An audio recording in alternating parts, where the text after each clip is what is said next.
안녕하세요. 오늘도 사연살롱을 찾아주셔서 감사합니다. 저는 개인 사무실을 운영하고 있는 40대 여성입니다. 젊은 시절은 어릴 적부터 꿈으로 삼아왔던 가업을 잇기 위한 공부를 보냈고요. 그 꿈을 이룬 지금은 사무실 안팎으로 어느 정도 성공한 삶을 살고 있다고 생각해요. 제 사연은 꿈을 이루기 직전부터 이룬 직후까지, 그러니까 제가 아직 30대이던 시절의 이야기예요.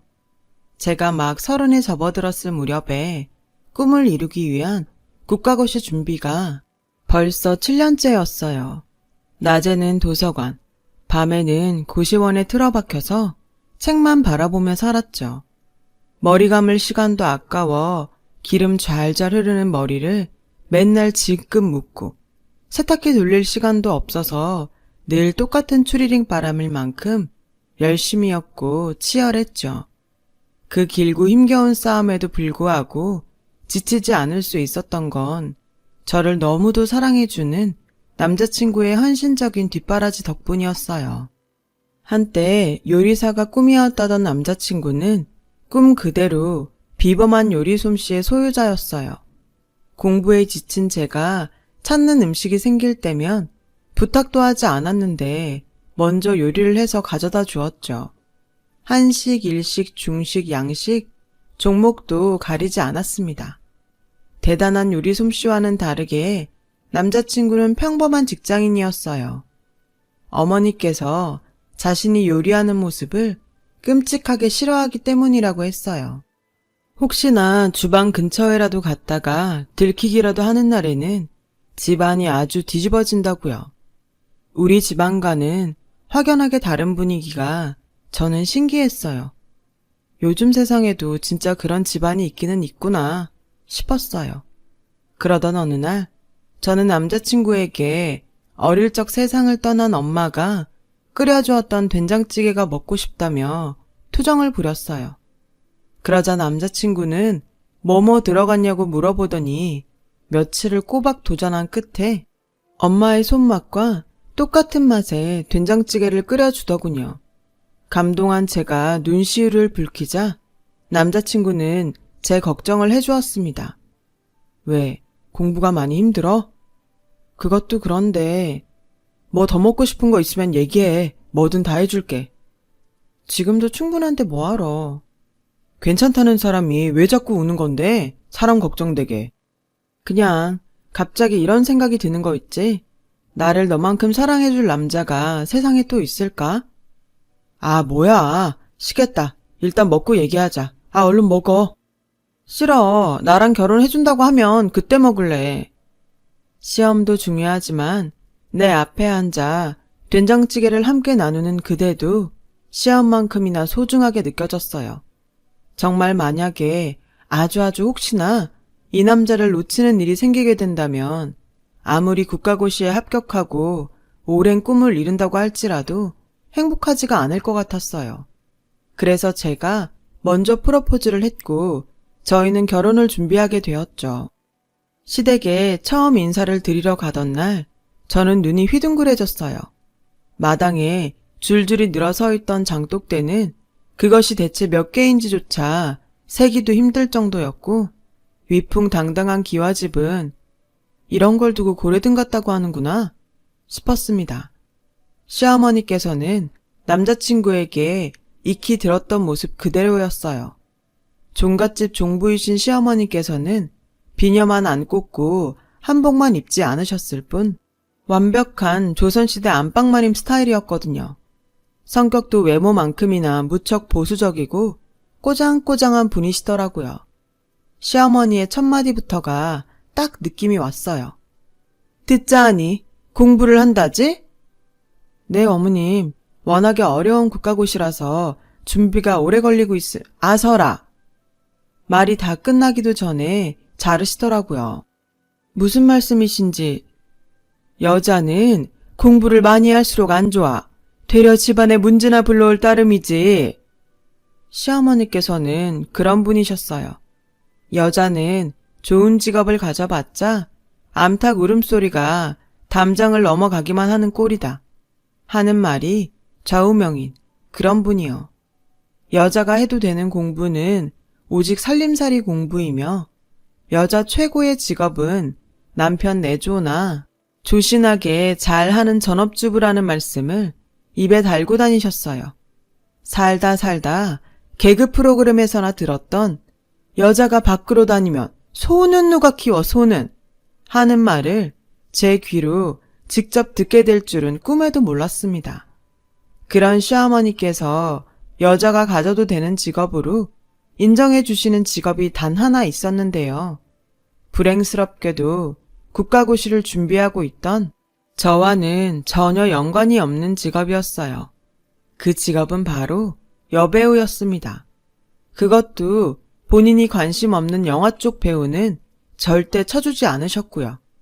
오직 드라마에 나오는 여배우만 인정하셨죠. 연속극은 봐야 한다면서요. 그런 분을 눈으로 직접 뵙고 나니 남자친구가 요리사의 꿈을 왜 포기했는지 알겠더라고요. 주방 근처라도 갔다가는 당장에 부직갱이 휘두르며 달려오시는 모습이 제 눈에도 서운했어요. 그래서 저는 남자친구를 위로했고요. 힘들었을 당신의 청춘에게 위로를, 그리고 응원을. 뭐야, 갑자기 느끼하게. 그동안 고생 많았다고. 그리고 요리사 포기하지 말라고.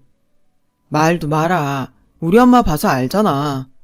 걱정 마. 어머님은 내가 어떻게든 설득해 볼게. 되겠어? 평생을 조선시대 종갓집 종부로 머물러 계신 분인데? 당신이 나 지켜줄 거잖아. 그때 저는 사랑 하나면 다 될 거라고 믿었어요.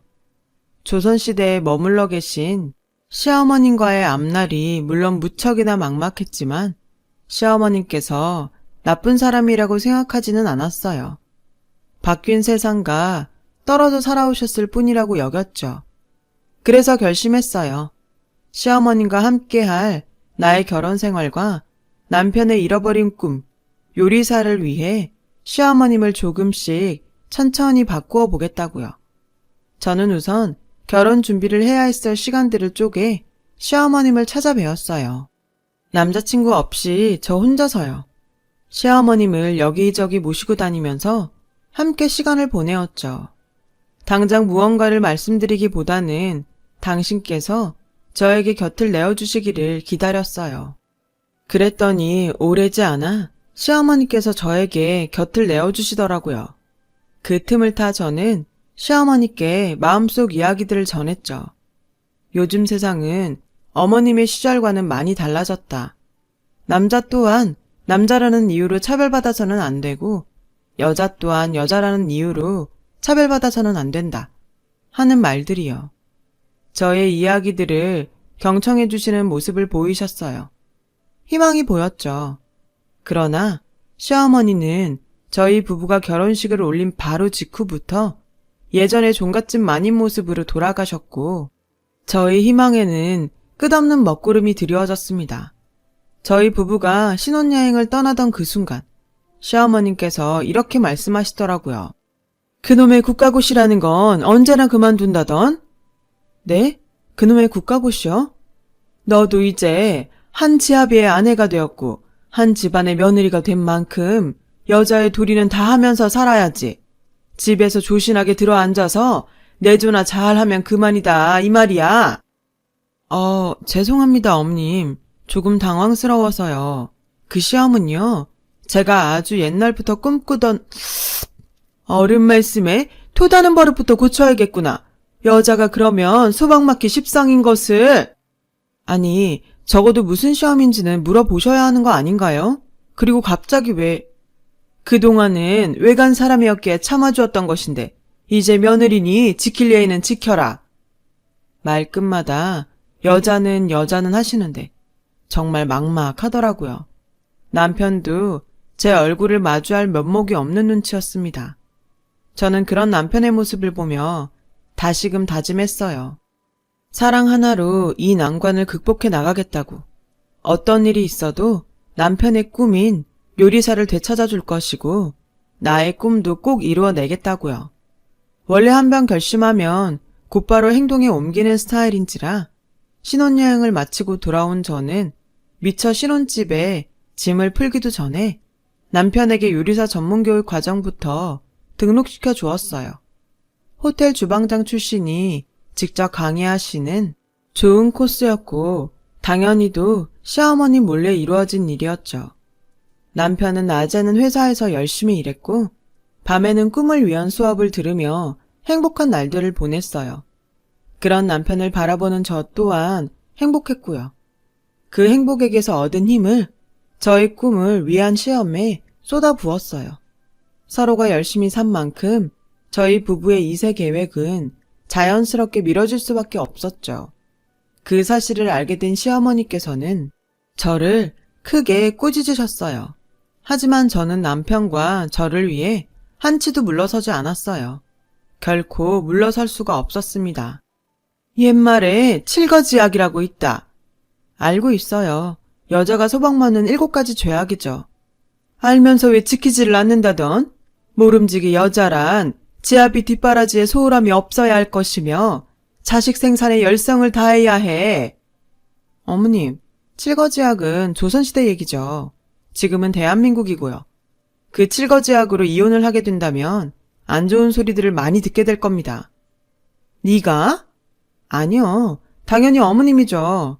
저 지금 어머님 걱정해서 드리는 말씀이에요. 끝끝내 국가고시인가 뭔가 하는 것 때문에 그러냐? 옛말 하나 틀린 거 없다. 이러니 여자는 배워봤자 집안에 문제만 일으킨다는 거야. 그렇지 않아요, 어머님. 여자라는 이유로 가르치지 않는다면 그건 그거대로 나쁜 소리들을 많이 하게 되죠.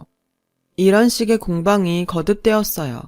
시어머니께서는 시어머니대로 뜻을 굽히지 않으셨고 저는 저대로 제가 생각하는 올바름을 포기하지 않았어요. 그렇다고 해서 늘 시어머니께 대들기만 하는 몹쓸 며느리였냐 하면 그런 것은 또 아니었어요. 국가고시를 준비하는 짬짬이 어느 집 며느리보다 시어머니를 잘 모셨다고 자부합니다. 친정에서 성격을 물려받기로 타인을 함부로 대하는 성격은 못 되었어요. 그러던 어느 날 시어머니께서 제 남편의 요리사 전문 과정 수강 사실을 알게 되신 거예요.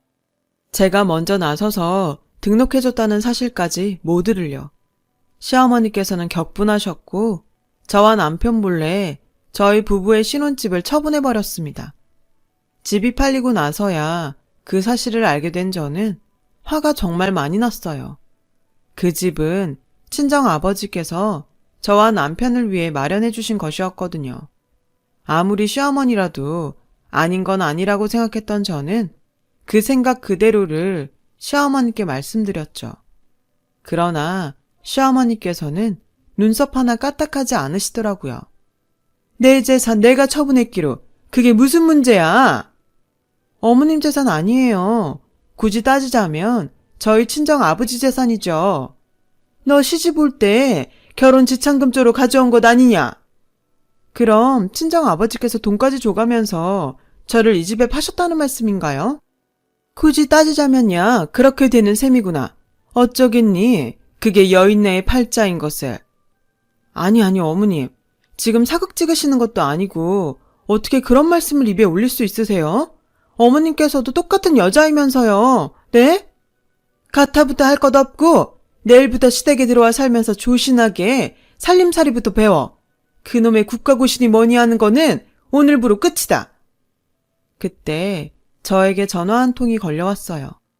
시어머니께서 신혼집에 손을 댔다는 소식을 듣고는 급하게 차를 몰고 집으로 돌아오던 남편이 아주 큰 교통사고를 당했다는 소식이었어요. 생명이 위독하다고 했습니다. 저와 시어머님은 급히 병원으로 향했고 하나밖에 없는 사위가 위독하다는 소식에 친정 식구들도 모두 모였죠. 남편은 그야말로 생사를 오가고 있었습니다.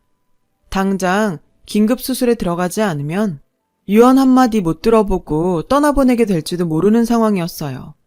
저와 친정 식구들은 남편을 살리기 위해 인맥을 모두 동원한 끝에 남편이 받게 될 수술에 국내 최고 권위자와 연이 닿았어요. 그렇게 남편은 권위자 의사선생님께서 계신 병원으로 급하게 이송이 되었는데 남편이 수술방에 들어가기 직전에 시어머니께서 갑자기 남편이 실려있는 침대를 막아섰습니다. 남편의 수술을 집도해 주실 권위자 의사선생님께서 여자라는 이유에서였어요. 어디 여자가 의사랍시고? 당장 남자 의사 불러오지 못해? 물러서세요. 제 남편, 아니 당신 아드님 지금 많이 위독해요. 그래도 여자는 안 돼. 이 병원엔 남자 의사도 없어? 여자. 아니 여자가 무슨 죄를 지었다고 이러세요. 여자로 태어난 게 죄입니까? 남편 잡아먹으려니 말은 번지르르 하구나 아주. 네가 하늘 같은 지아비한테 부엌일이나 가르치려고 늘지만 않았어도 이 사단은 나지 않았지. 요리사입니다. 요리사라고요. 어머님 때문에 남편이 포기해야만 했던 꿈이요. 썩 꺼져라 인연. 우리 집안은 너 같은 며느리 둔 적 없다. 어머니나 나가주세요. 제발 이거 하나는 똑똑히 알아두시고요. 당신 아드님 살린 사람은 남자도 아니고 여자도 아니고 의사예요. 대한민국 최고 의사. 저는 시어머니를 밀쳐내고 남편의 침대를 수술방으로 밀어 넣었어요. 다행히 수술은 잘 끝났고 오래지 않아 남편은 건강을 회복했어요. 때이른 죽음을 잠시나마 경험했던 덕분이었을까요? 요리사의 꿈을 향한 남편의 열망은 제가 그를 만난 이래 최고로 커져 있었습니다. 저는 그런 남편에게 시어머니 이야기를 넌지시 꺼냈어요. 당신 하고 싶은 대로 해. 당신이 원하면 뭐든 다 해줄 수 있어 난. 엄마가 옆에 있으면 당신 시험 준비하는데 방해되겠네?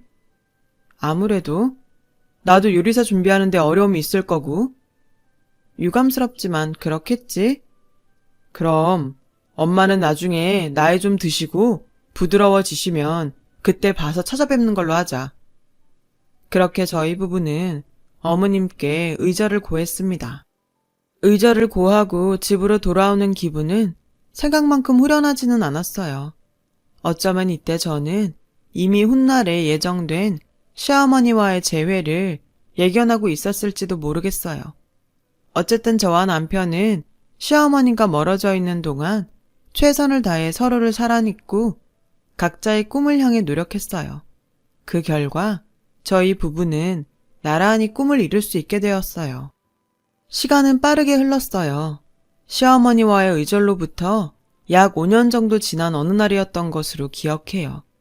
당시 저는 제 사무실을 개업한 지 얼마 되지 않았고 직원들도 모두 충원된 상태가 아니었던 탓에 직접 신경 써야 할 업무가 많았습니다. 바로 그때 노크 소리와 함께 익숙한 실루엣의 누군가가 저희 사무실로 조심조심 들어오시더라고요. 여전히 조선시대 안방마님 같은 분위기를 풍기고 계시던 시어머니셨죠. 예기치 못한 재회에 저와 시어머니는 잠시 어쩔 줄을 몰라 했어요. 시어머니께서는 그곳이 제 사무실인 줄도 모르는 채로 무심코 들어오셨던 모양이더라고요. 잠시간의 침묵이 흐른 뒤에야 묘하게 어두운 시어머니의 안색이 저희 눈에 들어왔어요. 무슨 일 있으신 거죠? 그게... 아니다. 여자가 관여할 일이 아니야.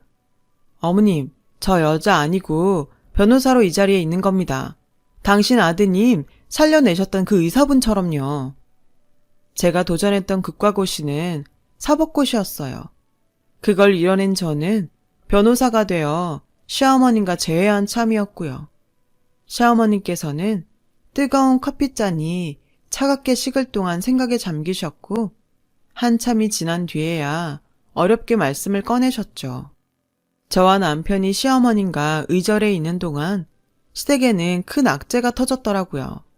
시어머님께서 계약 관련 사항에 눈이 어두웠던 탓에 문중 재산들이 부동산 투기하는 사람들에게 아주 헐값으로 넘어가게 된 상황이었어요. 저는 잠시 망설였죠. 솔직히 저도 사람인데 말끝마다 여자를 입에 올리시며 멸시를 하고 그놈의 여자 타령 때문에 남편의 수술까지 막아섰던 시어머니를 향한 억하심정이 없을 수가 없잖아요. 하지만 저는 시어머니께 억하심정을 품고 있는 의절한 며느리가 아니라 법질서를 수호하는 하나의 변호사로서 시어머님을 대하기로 했어요. 그런데 공연히 마음 쓸 것 없다. 이만 가보마. 이대로 가시면요. 도움 받으실 곳은 따로 있으세요? 도움은 무슨? 다 내 죄인 것을. 여자 된 몸으로 도장 같은 것을 함부로 휘두르는 게 아니었어. 어머님께서 여자라는 사실은 절대 문제가 될 수 없어요. 더욱이 속여 먹은 쪽이 나쁜 놈들인 거고요. 그래도 내가 어떻게. 사람이 염치라는 것이 있는 법이지. 염치 타령은 혹시 시어머니와 며느리로 다시 만나게 되면 그때 다시 하시고요.